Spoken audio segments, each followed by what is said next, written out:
Hello, this is Mike, and welcome to another episode of Urban Legends and Conspiracies, the show where we discuss your favorite folklores, histories, and all the fun things in life that we love to talk about. On this episode, we are discussing the infamous El Dorado. Where is it? How did it become lost? And will we ever find it? Well, like always, let's start at the beginning. So when we think of El Dorado, the first thing we think of is a mythical Native American lost city of gold. And it would make sense why we think that. I mean, that's the story, right? There's this mythical lost city of gold that's out there in the Amazon rainforest that many conquistadors searched for and many others searched for, including the likes of Sir Walter Raleigh. However, it always eluded them, and it still eludes us to this day. This great golden city, which is just sitting there just waiting for some wayward traveler or treasure hunter to stumble upon and make the greatest archaeological discovery in the last 100 years. So it has to exist, right? Well, no, actually. When you actually look at the word El Dorado itself, it does not translate to Golden City. It translates to the Golden One, and it refers to a mythical tribal king of the Musica people, who were an indigenous people of Colombia, who as an initiation rite actually covered himself in gold dust and submerged himself in Lake Guatavita. Thank you, Spanish. The legend surrounding El Dorado eventually changes over time. It becomes more embellished and becomes the legend of the city of gold, as it went from being about a man to a city to a kingdom and then finally an empire. And it's really the story about how this legend evolved, which is actually more fascinating than the actual legend itself. So what is the original legend, and how did it evolve over time? And why did it lead countless Spanish explorers to wander off into the Amazon, some to never be seen again? So let's start with where the legend begins, with the Muisca people of Colombia. And yes, I do know that I did mispronounce it earlier. I'm not going to edit it. I own up to my mistakes. So the Muisca people lived in what is now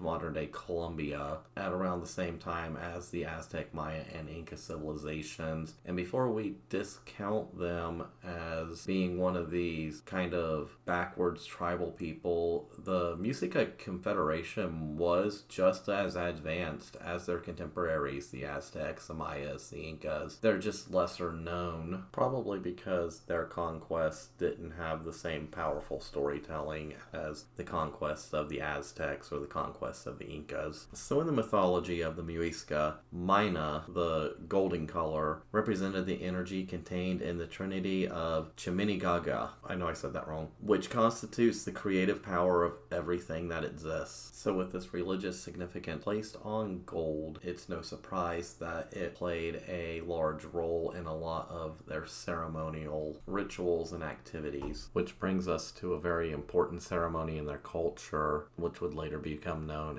as El Hombre Dorado, or the Golden Man, or El Rey Dorado, the Golden King. So this ritual takes place on Lake Guatavita, near present-day Bogota, and what goes on in this ritual kind of becomes the foundation of this myth. And we actually have accounts of this ceremony, one which I'll read from now, from 1638, written by Juan Rodriguez Friel. I love Spanish. So in 1638, Friel writes this account of the ceremony. Quote, "The ceremony took place on the appointment of a new ruler. Before taking office, he spent some time in a secluded cave without women, forbidden to eat salt or to go out during daylight. The first journey he had to make was to go to the great lagoon of Guatavita to make offerings and sacrifices to the demon which they worshipped as their god and lord. During the ceremony, which took place at a lagoon, they made a raft of rushes, embellishing and decorating it with the most attractive things they had. They put it on 4 lighted braziers, in which they burned some moke, which is the incense of these natives, and also resin and many other perfumes. The lagoon was large and deep, so that a ship with high sides could sail on it, all loaded with an infinity of men and women dressed in fine plumes, golden plaques, and crowns. As soon as those on the raft began to burn incense, they also lit the braziers on the shore, so that the smoke hid the light of day. At this time they stripped the heir to his skin and anointed him with a sticky earth on which they placed gold dust, so that he was completely covered in this metal. They placed him on the raft, and at his feet they placed a great heap of gold and emeralds for him to offer to his god. In the raft with him went 4 principal subject chiefs, decked in plumes, crowns, bracelets, pendants, and earrings, all of gold. They too were naked, and each one carried his offering. When the raft reached the center of the lagoon, they raised a banner as a signal for silence. The gilded Indian then threw out all the pile of gold into the middle of the lake, and the chiefs who had accompanied him did the same on their own accounts. As they lowered the flag, which had remained up during the whole time of offering, and as the raft moved toward the shore, the shouting began again, with pipes, flutes, and large teams of singers and dancers. With this ceremony, the new ruler was received and recognized as Lord and King. This is the ceremony that became the famous El Dorado, which has taken so many lives and fortunes. End quote. So you can see, even by the time that this account was written, El Dorado was already a well-known myth that was going around, and it was already being exaggerated, for it was leading to these conquests and searches for it.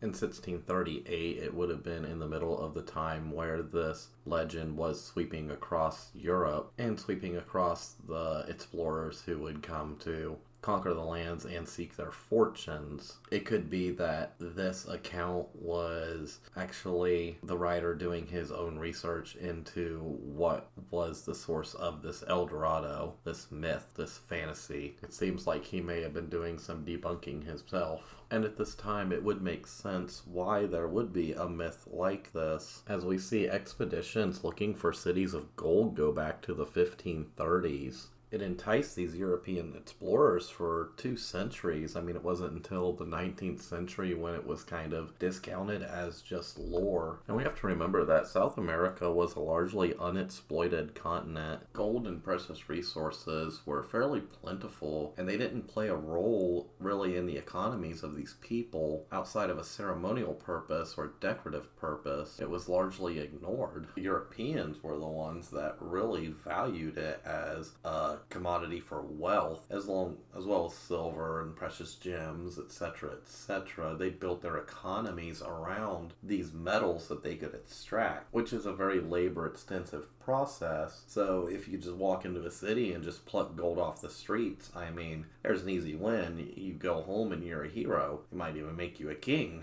So it's easy to see why this myth grew and why there were all of these expeditions to look for this lost city of gold. Which actually brings us to those expeditions. Now, I'm not going to go into detail on every single expedition. There are dozens of them. However, I will touch on a few. So even going back to the original conquest of the Aztec and Inca empires, the Spanish were already hearing rumors and tales of great cities with massive riches. And it's really after the conquest of Peru by Francisco Pizarro when this idea became somewhat of a reality. Not really a reality, but, you find one kingdom full of riches and then you find another one. The idea that next one is just right around the corner is pretty tempting. So it's really in 1531 when we see the earliest written reference of an El Dorado-like kingdom. And this was during the expedition of a man named Ordaz. He was a Spanish conquistador. He was a veteran of Cortez's campaign in Mexico. He did a lot of exploring in eastern Venezuela. He was one of the first to explore the Orinoco River. And around this time, 1531, on an expedition for gold, he wasn't actually looking for the city. He was looking for gold, resources, cinnamon, stuff like that. He was told of a kingdom called Meta. It was said to exist beyond a mountain on the left bank of the Orinoco River. It was supposedly abundant in gold and ruled by a chief that had one intact eye. So he follows the Orinoco River up to the mouth of the Meta. However, once he gets on the Meta River, he was blocked by rapids and forced to return. He would die shortly after in 1532 on his way back to Spain. Subsequent explorations would eventually go up the Meta River between 1532 and 1537. However, just like all other searches for El Dorado, they did come up high and dry and were forced to return. So the next real search we see for El Dorado comes from 2 German conquistadors. And yes, there were German conquistadors in and around South America. There were actually German Venezuelan land holdings between, I believe, 1528 up to about 1547. However, 2 German conquistadors, Nicholas Fetterman Morgan and Georg von Speyer. They searched the Venezuelan lowlands, the Columbia Plateaus, and the Orinoco Basin for El Dorado. However, like every other expedition that would come to follow, they would spend years wandering, they would be harassed by natives, weakened by hunger and fever, and will return back empty-handed.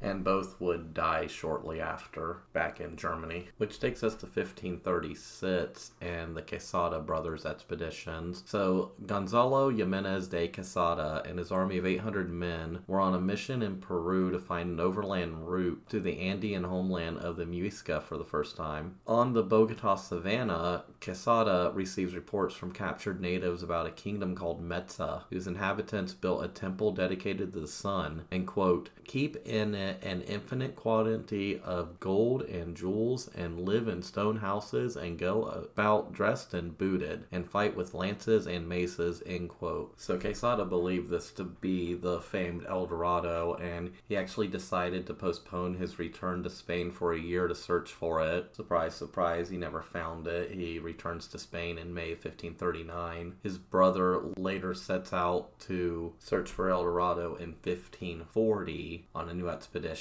He left with 270 Spanish soldiers and countless indigenous porters to explore, search, be harassed, fall to disease, all that fun stuff. And he was also, unsurprisingly, unsuccessful. He and his troops later returned to Santa Fe de Bogota. Now, during this whole time, you have various conquistadors searching for gold. In 1537, that same conquistador, Gonzalo Jimenez de Quesada, actually discovers the source of this legend. He discovers Lake Guatavita. And obviously, he must have known the story of this lake and the rituals associated with it, because it's actually his brother in 1545, the Hernan Perez de Quesada, along with a fellow conquistador, Lorenzo Fonte, who decide to try to drain the lake with a bucket chain. So obviously they knew that there was gold down there from this ritual. However, their attempts weren't all that successful. They only pulled out about the equivalent of $100,000 today of gold. But this did lead to later attempts. In 1580, an entrepreneur cut a notch into the rim to try to drain the lake. He only pulled out about 12,000 pesos worth of gold. There were other attempts. The last one was in 1898. It only pulled out about 500 pounds worth of gold. By 1965, the Colombian government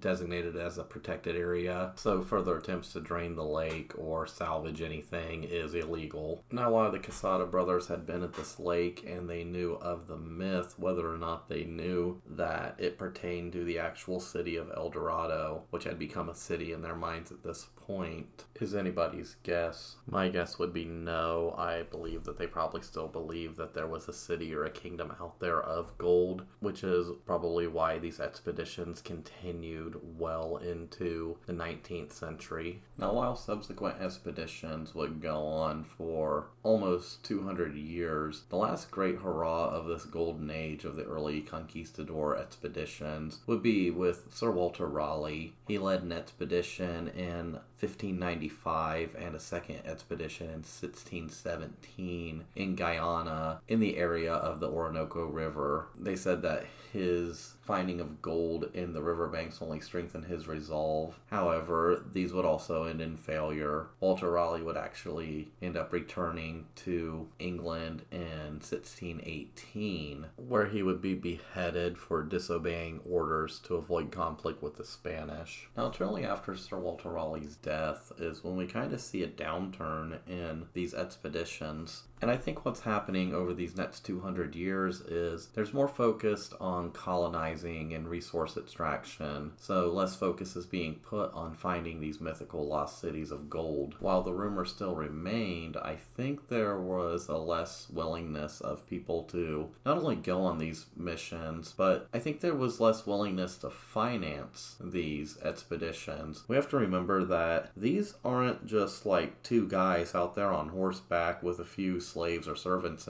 or Native Americans or whatever. These are expeditions with hundreds of soldiers and thousands of porters who all need fed, clothed, these horses need watered. It's a huge financial endeavor, and for that financial endeavor to end up failing, it's the equivalent today of opening up a business only to have it fail a year later after you've poured all this time and energy and money into it. And these people that would have normally financed this stuff, well, they were finding real wealth in South America itself. There was a major silver strike in modern Bolivia, and it produced unprecedented wealth for the Spanish Empire. There were also subsequent gold strikes found in Brazil and Peru and all these other places. So it was more financially feasible to just extract this gold, send it back to Europe, rather than to continue searching for a city supposedly either made of gold or overflowing with gold. However, it's kind of like winning the lottery. You hope that when you're walking out there in the forest one day, you just happen upon this great golden city with unprecedented wealth and riches. And I think that's really why the myth endured and continued going on even to this day. People dream of going to the Amazon and finding a lost city of gold. And that's more enticing and desirable than actually trying to extract gold from a gold mine. Just stumbling upon it is easy. If you can stumble upon it, game over, you're rich. It's that inherent laziness in all humans, I guess. If we could find an easy way to be rich, we wouldn't work for it. I certainly wouldn't work for it if I found a way to make $1 million tomorrow. And that's what brings us to El Dorado's final evolution as a metaphor. It becomes used as a metaphor to represent that ultimate prize, that holy grail, a place where one could rapidly and easily acquire riches. And not just monetary riches, it evolves to become that metaphor for representing the ultimate prize that one might spend their life seeking. It could represent love, happiness, success, whatever your heart's desire, that becomes your own personal El Dorado. However, the flip side of that is it becomes to be a figure of speech to represent something that you may spend your life searching for but never actually exists, which actually brings us to Edgar Allan Poe, of all people.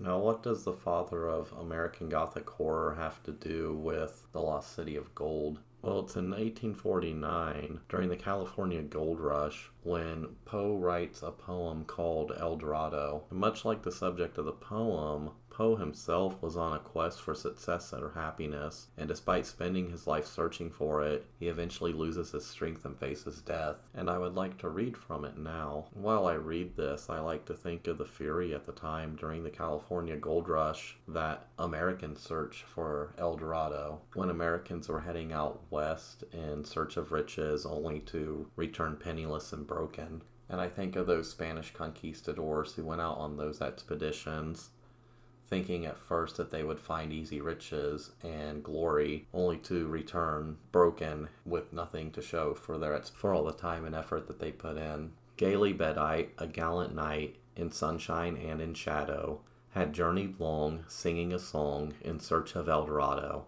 But he grew old, this knight so bold, and o'er his heart a shadow fell as he found no spot of ground that looked like El Dorado.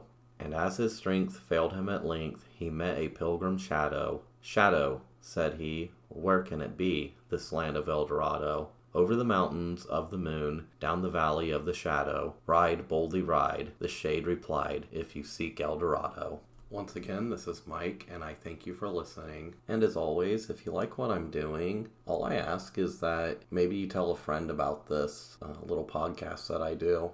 This little project grows primarily by word of mouth, so any help on that front would be greatly appreciated. I do enjoy making these. I don't particularly make them for money or any other reason. It's just a fun hobby that I have. However, any kind of motivation, as in help from the small community that is listening to this or maybe listening to this, it would motivate me to make a lot more of these in the future. And on that note, thank you for listening. We'll see you next time.